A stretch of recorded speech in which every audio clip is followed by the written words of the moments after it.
ಸಚಿವ ಭೈರತಿ ಸುರೇಶ್ಗೆ ಚಿಲ್ಲರೆ ಕೇಳಿದ್ದ ಕಂಡಕ್ಟರ್ ಸಸ್ಪೆಂಡ್ ಆಗಿದ್ದಾನೆ.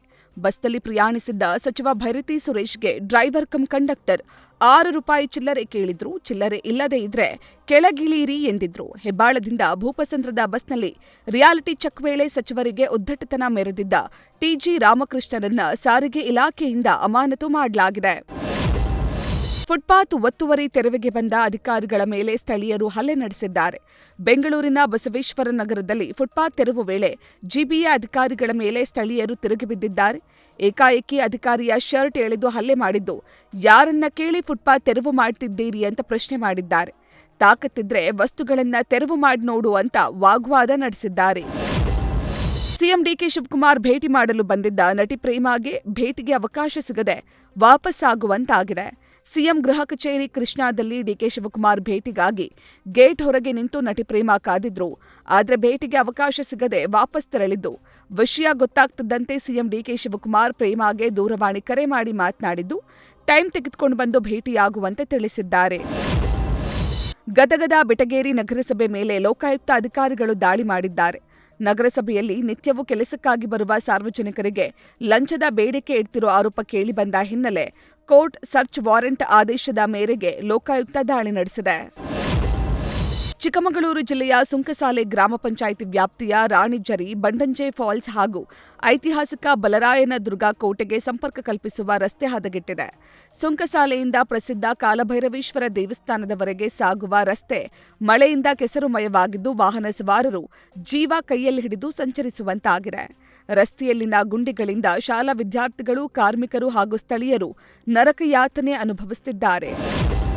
ಕೋಟಬಾಗಿ ಏತ ನೀರಾವರಿ ಕಾಲುವೆಯ ಕೊನೆ ಭಾಗದ ಹಳ್ಳಿಗಳಿಗೆ ನೀರು ಹರಿಸಿ ಅಂತ ತಹಶೀಲ್ದಾರರಿಗೆ ಕಿಸಾನ್ ಸಂಘ ಮನವಿ ಸಲ್ಲಿಸಿದೆ. ಬೆಳಗಾವಿ ಜಿಲ್ಲೆಯ ಚಿಕ್ಕೋಡಿ ತಾಲೂಕಿನ ಕೋಟಬಾಗಿ ಏತ ನೀರಾವರಿ ಕಾಲುವೆಯ ಕೊನೆಯ 4 ಹಳ್ಳಿಗಳಿಗೆ ಸಮರ್ಪಕ ನೀರು ಹರಿಸುವಂತೆ ಆಗ್ರಹಿಸಿ ಭಾರತೀಯ ಕಿಸಾನ್ ಸಂಘ ತಹಶೀಲ್ದಾರರಿಗೆ ಮನವಿಯನ್ನ ಸಲ್ಲಿಸಿದೆ. ಮುಂಗಾರು ಮಳೆಯಿಲ್ಲದೆ ವಿಜಯಪುರ ಜಿಲ್ಲೆಯ ರೈತರು ಕಂಗಾಲಾಗಿದ್ದು, ಕಾಲುವೆಗೆ ನೀರು ಬಿಡುವಂತೆ ಆಗ್ರಹಿಸಿ ಆಲಮಟ್ಟಿ ಜಲಾಶಯದ ಹಿನ್ನೀರಿಗಿಳಿದು ಹೋರಾಟ ಮಾಡಿದ್ದಾರೆ. ನಿಡಗುಂದಿ ತಾಲೂಕಿನ ಆಲಮಟ್ಟಿಯಲ್ಲಿರೋ ಲಾಲ್ ಬಹದ್ದೂರ್ ಶಾಸ್ತ್ರಿ ಜಲಾಶಯದಿಂದ ಕಾಲುವೆಗಳಿಗೆ ನೀರು ಬಿಡುವಂತೆ ಆಗ್ರಹಿಸಿ ರೈತರು ಕೃಷ್ಣಾ ನದಿಯ ಹಿನ್ನೀರಿಗಿಳಿದು ವಿನೂತನವಾಗಿ ಪ್ರತಿಭಟಿಸಿದರು. ರೈತರ ಮನವೊಲಿಕೆಗೆ ಪೊಲೀಸರು ಹರಸಾಹಸ ಪಟ್ಟಿದ್ದು, ಕಾಲುವೆಗೆ ನೀರು ಹರಿಸುವವರೆಗೂ ಹೋರಾಟ ಬಿಡಲ್ಲ ಅಂತ ರೈತರು ಪಟ್ಟು ಹಿಡಿದಿದ್ದಾರೆ. ಚಿಕ್ಕಬಳ್ಳಾಪುರ ತಾಲೂಕಿನ ಸಿಂಗಾಟ ಕದಿರೇನಹಳ್ಳಿ ಗ್ರಾಮದ ಸರ್ವೆ ನಂಬರ್ 65ರಲ್ಲಿ ಒತ್ತುವರಿ ಆರೋಪ ಕೇಳಿಬಂದಿದ್ದು, ಎಸಿ ಕಚೇರಿಗೆ ಮುತ್ತಿಗೆ ಹಾಕಿ ದಲಿತ ಸಂಘಟನೆಗಳು ಪ್ರತಿಭಟಿಸಿವೆ. ಅರಣ್ಯ ಇಲಾಖೆ ಬಳಿ ಕಳೆದ 28 ದಿನಗಳಿಂದ ರೈತರು ಅಹೋರಾತ್ರಿ ಧರಣಿ ನಡೆಸ್ತಾ ಇದ್ದು, ಅರಣ್ಯ ಇಲಾಖೆ ಮಾಡಿಕೊಂಡ ರೈತರ ಜಮೀನು ಒತ್ತುವರಿ ತೆರವುಗೊಳಿಸುವಂತೆ ಆಗ್ರಹಿಸಿದ್ದಾರೆ.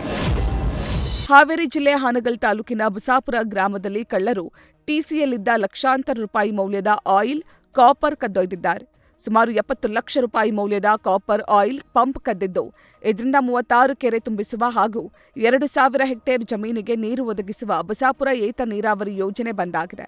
ಪ್ರಕರಣ ದಾಖಲು ಮಾಡಿ 1 ವಾರ ಕಳೆದ್ರೂ ಕಳ್ಳರು ಪತ್ತೆಯಾಗಿಲ್ಲ ಅಂತ ಹೆಸ್ಕಾಂ ಇಲಾಖೆ ಮತ್ತು ಸಣ್ಣ ನೀರಾವರಿ ಯೋಜನೆ ಅಧಿಕಾರಿಗಳ ವಿರುದ್ಧ ಸ್ಥಳೀಯರು ಆಕ್ರೋಶಗೊಂಡಿದ್ದಾರೆ.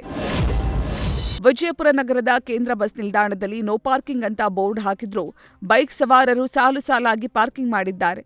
ಬಸ್ ನಿಲ್ದಾಣದ ಹುಬ್ಬಳ್ಳಿ, ಬಾಗಲಕೋಟೆ, ಮುದ್ದೇಬಿಹಾಳ, ತಾಳಿಕೋಟೆ ಕಡೆಗೆ ಸಂಚರಿಸುವ ಬಸ್ ಪ್ಲಾಟ್ಫಾರ್ಮ್ ಕಾಂಪೌಂಡ್ಗೆ ಹೊಂದಿಕೊಂಡಂತೆ ಬೈಕ್ ಪಾರ್ಕಿಂಗ್ ಮಾಡ್ತಾ ಇದ್ದು, ಬಸ್ಗಳ ಓಡಾಟಕ್ಕೆ ತೊಂದರೆಯಾಗ್ತಿದೆ. ಇದರಿಂದ ಟ್ರಾಫಿಕ್ ಉಂಟಾಗ್ತಿದ್ದು, ಸಾರಿಗೆ ಇಲಾಖೆ ಅಧಿಕಾರಿಗಳು ಈ ಬಗ್ಗೆ ಯಾವುದೇ ಕ್ರಮ ಕೈಗೊಳ್ತಿಲ್ಲ ಅಂತ ಬಸ್ ಚಾಲಕರು ಆಕ್ರೋಶಗೊಂಡಿದ್ದಾರೆ.